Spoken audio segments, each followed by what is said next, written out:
Her har vi en NFL rolegan. Vi tunnel norr om fjallet. Her kommer en stor bussor som korset fastan og man bakker ut. Attanfor han, eller framfor han, det flere bilar som skulle henda veien. Ikke lagt å standa fast og så leis. Her kommer først en liten biler. Hette Kile, og hette flere for om vikna. Løkreglene kom av steget, og før han ut her.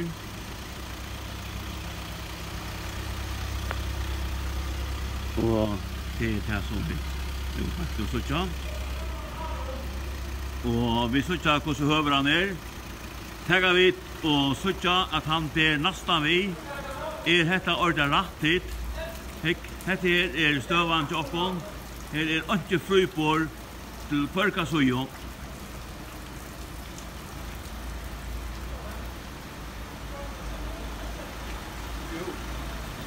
Hello. Hetta så støvan til okkon. Alt annet en go.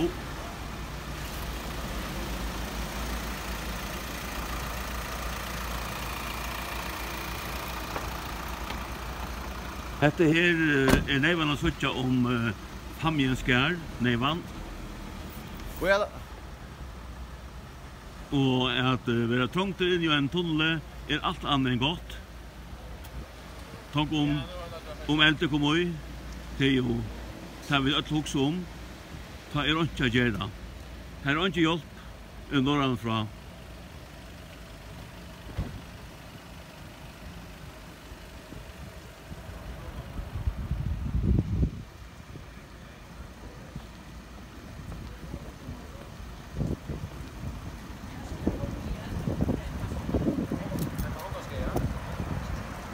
Og her kommer så her bilar som har steg inne. Alt av lunsje. Det var øtlos og dama stand innestångt i en tunnel som hesson. Og i 15-20 minutter etter meg. Her køyra 1400 bilar i Mial om samtøkere norr om fjall.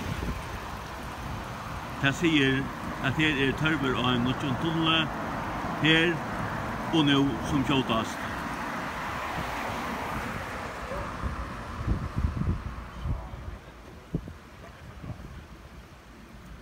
Beinleis hiane.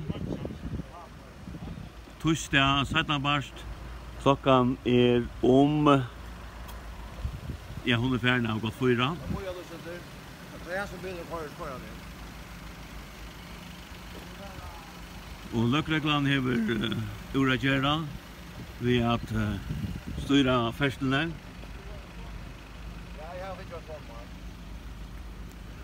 Folk ringer ur bilen som støtt inn jeg ikke engang inn i tunnelen til det har ikke samband. Her ikke samband. Her ikke utfart. Og i 2018 den her altagamla tunnelaner. Her neste i landen her var ikke ljós som så, nei ljós framvi, og utvart og anna kvarver. Sambandet kvarver, 2018, hette det.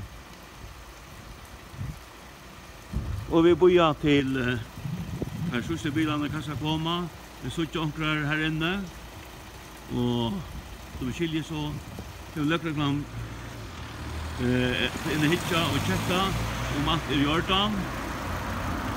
Om ikke flere bilar standa inn her inne. Har noen jo løyve til at vi slipper jøknen.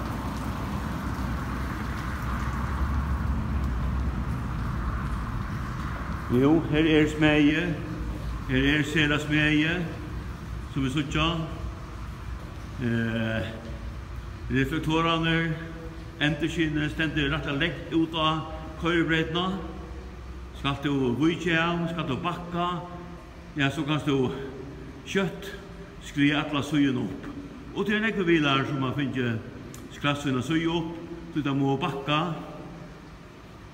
Så her ikke plass. Her ikke plass. Og som vi så, stora lastbilen, han tog lasta vei.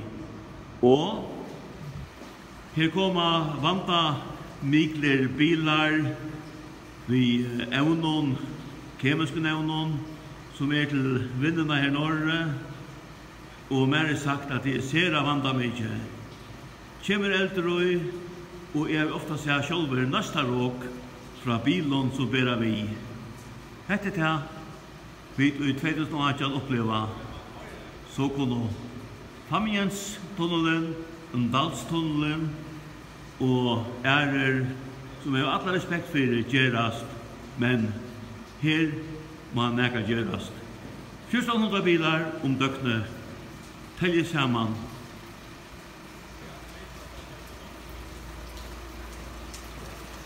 Dette dokumentar. Dette ikke en tilgjørende filmer.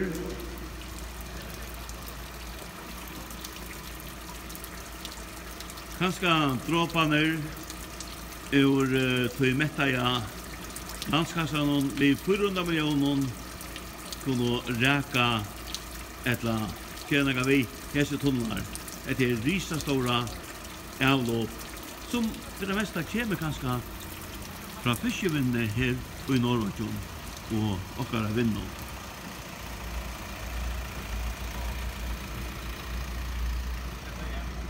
Vi boja.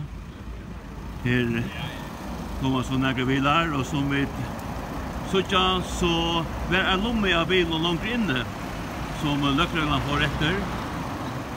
Her var flere bilar som stod faster, langt inne i tunnelen, som vi ikke så.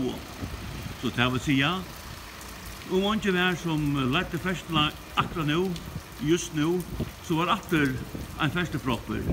Men det ser ut som at her har finnet kilo. Her kommer flere bilar. Vattnet til drippar. Ja. Her kommer bilene køyrande. Og her verilig sjån for søk. Jeg køyrer ikke online. Jeg legger det utsettene i det, da jeg kommer norrer. Kamera jeg køyrer ikke sett opp i fer, men så las i støvan. Langt inne en bilar. Løkreglan her inne. Og vi boja. Og vi hittar etter om hvordan det ser ut her ute. Om flere bilar er lagt til her, som bor i tollene. Skulle heim, skolenæmmegar, arbeidsfolk, og vi så ikke hvordan det står i køyen her. Dette må si at man sinter om støvene. Så står køyen just nå. Og biler hver enn. Lommar som man sier faster. Bilkøyer inn i tunnelen. Hette det. Og nå fer jeg selv inn i bussen som vi. Og jo, etter støvan. Oktober 2018. Jeg kommer nå og ja.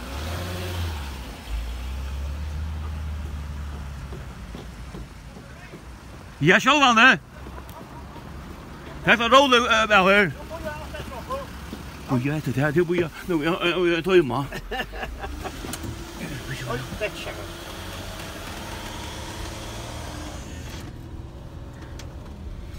Kan det være ikke en varsel? Nei, det var kanskje sånn sjølver. Kamera i køyre rentet, det live, og til så hvordan vi bilafylkjer, det var steg flere fylkjer, først inn i tunnelen, og løkreglene prøver at løste og tever gjørst. Og bilfylkjer, som visste det kom på et nå for inn i bussen, var utrolig størst, for å slippe når om fjallet. Nu så är det som att det är rättligt klart och gott att köra.